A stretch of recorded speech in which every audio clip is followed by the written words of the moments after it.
وزیر اعظم بننے کے بعد میاں نواز شریف نے برطانیہ کا پہلا سرکاری دورہ کیا تو وہاں پر سفیر ڈاکٹر میوخ خان تھے۔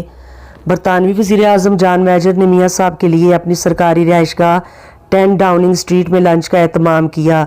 برطانوی پروٹوکول نے پاکستانی ہائی کمشنر اور میاں صاحب کے پروٹوکول کو بتا دیا کہ لنچ پر تقاریر نہیں ہوں گی، اس لیے میاں صاحب کے لیے تقریر نہیں لکھی گئی۔ ہوا یوں کہ لنچ پر باتیں کرتے کرتے نہ جانے جان میجر کو کیا سوجی کہ اس نے کھڑے ہو کر 3-4 منٹ کی مختصر تقریر کر ڈالی۔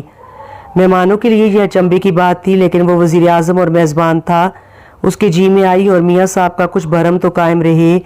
مرتے کیا نہ کرتے میاں نواز شریف نے اٹک اٹک کر وہ کلمات تو پڑھ ڈالے، لیکن لنچ ختم ہوتے ہی ان کا نزلہ ڈاکٹر میوخ خان پر گرا۔ ارشاد شاہی ہوا کہ ہائی کمشنر ناکارہ تھا، اس نے جان بوجھ کر وزیر اعظم کو اندھیرے میں رکھا تھا اور ان کے لیے شرمندگی کا سامان پیدا کیا۔ حکم ہوا کہ پھر فور ڈاکٹر میوخ خان کی سفارت ختم کی جائے۔ انگریز ایک کائیاں اس پر پوری صورتحال علم نشرح تھی اور وہ جانتا تھا کہ ڈاکٹر میوخ پر یہ عتاب بلا جواز نازل ہوا ہے۔ برطانوی حکومت نے میوخ کو کامن ویلتھ سیکریٹریٹ میں عام عہدے پر فائز کر دیا۔ یہ بید بعد میں کھلا کہ میاں صاحب کی ڈاکٹر میوخ سے ناراضگی کی اصل وجہ یہ تھی کہ میاں صاحب کے ایک جگری دوست جو امریکہ میں تجارت کرتے تھے اور میاں صاحب کی فرمائش پر امریکہ سے آ کر سرکاری وفد میں شامل ہوئے تھے، ان کے لیے پاکستانی ہائی کمشنر جان میجر کے لنچ کا دعوت نامہ حاصل کرنے میں ناکام رہے۔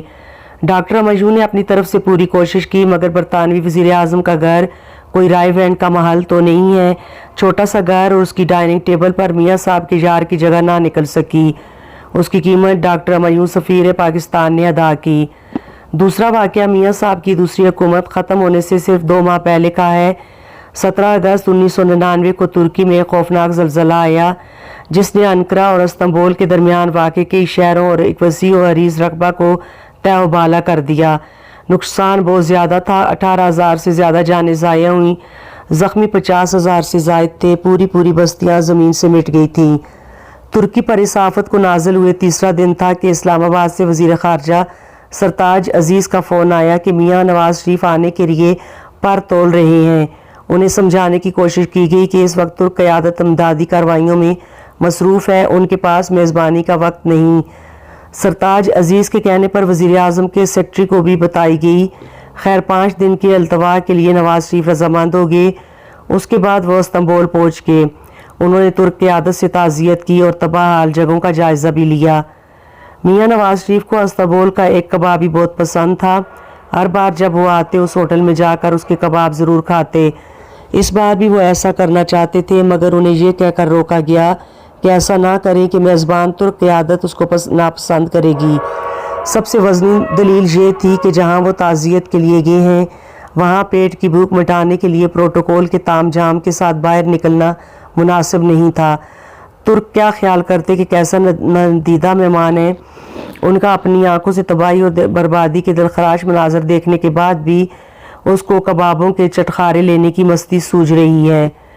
میاں صاحب کو یہ مشورہ بھی دیا کہ اس کبابی سے کباب سفارت خانہ میں بھی نہ منگوائے جائیں، کیونکہ معزز مہمانوں کے لیے خورد و نوش کی تمام اشیاء پروٹوکول کی جانچ پڑتال کیے بغیر نہیں منگوائی جا سکتی۔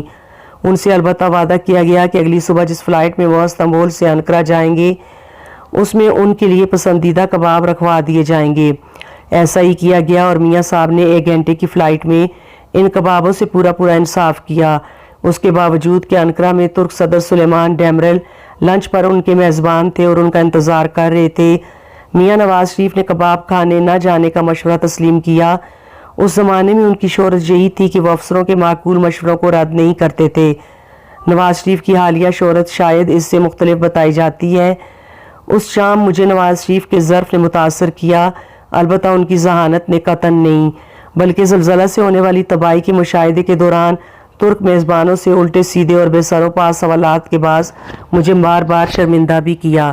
کرامت اللہ غوری جہاں جہاں پاکستان کے سفیر رہے، وہاں مختلف ادوار میں مختلف حکمران آتے رہے۔